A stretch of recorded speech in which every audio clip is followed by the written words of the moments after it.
Армысыздар, құрметті менің YouTube оқырмандарым, Instagram оқырмандарым. Олай болса, бүгін сіздермен екіншіге босап қалады. Сонымен қатар айтады, екіншіге желание жоқ. Осыны қалай шешеміз? Бұның себептері неде? Осыған толып кетеміз. Олай болса, достар, еркектің жыныс жүйесі әрине еркектің екі рецептор бойынша еркек қозады. Біріншісі жанасу арқылы, дене мен еркектің рецепторлар арқылы еркектің қозуына алып келеді. Екінші көзбен көру арқылы. Яғни еркек көзбен көреді. Қандағы тестостерон гормонының жоғарырақ көтерілуі еркекті қоздырады.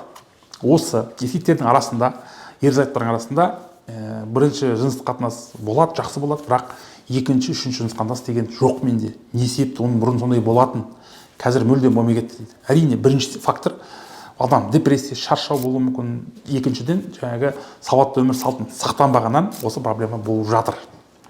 Айта кететін жағдай, неге екінші жыныстық қатынаста еркектің жыныс мүшесі әлсіз болады? Болмаса біреудікі 1 сағаттан кейін, біреусі 2 сағаттан кейін, болмаса біреуі вообще жоқ, біреуі бір 15 минуттан кейін болады. Олай дейтініміз, әр еркектің ағзасы әрқалай қабылдауы мүмкін. Сонымен қатар еркектің қозуы әр кезде әрқалай болуы мүмкін. Егер де еркектің настроениесі жақсы, энергиясы жақсы болатын болса, оның екінші жыныс қатынасы 15 минутта, жарты сағатта қайта қалпына келуі мүмкін. Олай дейтініміз, еркек жыныс қатынас кезінде өзінің бойындағы спермасын шығарғаннан кейін, әрине бүкіл бұлшықеттері, қан тамырлары босаңсиды. Осы арқылы еркектің бойындағы күш-қуат кетеді. Екінші жыныстық қатынасқа түсу үшін әрине еркекке энергия керек, күш керек, тестостерон керек. Осы кезде жыныстық қатынастан екінші контактқа түсу мүмкіншілігі болады.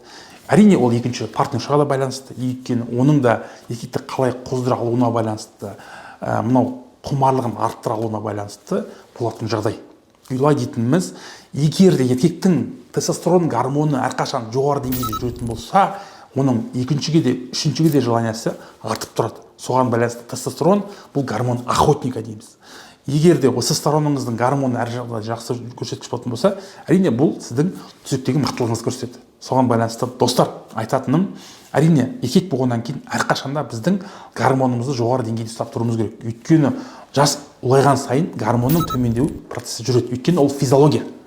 Мысалы, 25 жастағы жігітпен 50 жастағы еркекті салыстыра алмаймыз. Өйткені оның 25-те гормоны 50 жаста төмендеп төменгі нормаға түседі. Өйткені олай дейтініміз, өкінішке орай қазіргі кездегі қаптап кеткен фастфуд, дұрыс тамақтанудың болмауына байланысты, қозғалыстың аз болуына байланысты көріктеттердің өкінішке орай қарындары шығып және де артық салмақты жинауы осы тестостеронды төмендетіп жатыр, әлсіретіп жатыр.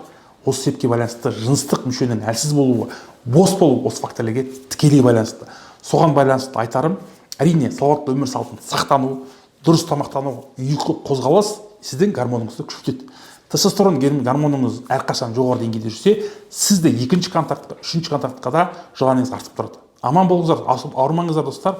Сіздерге сәттілік, мына қоңыршанды басып, YouTube каналымызға тіркеліп, осы проблемамен зардап шеккен достарыңызға бұл видеоны таратуға кеңес беремін. Аман болыңыздар, ауырмаңыздар, әрқашанда қазағымызды көбейте берейік.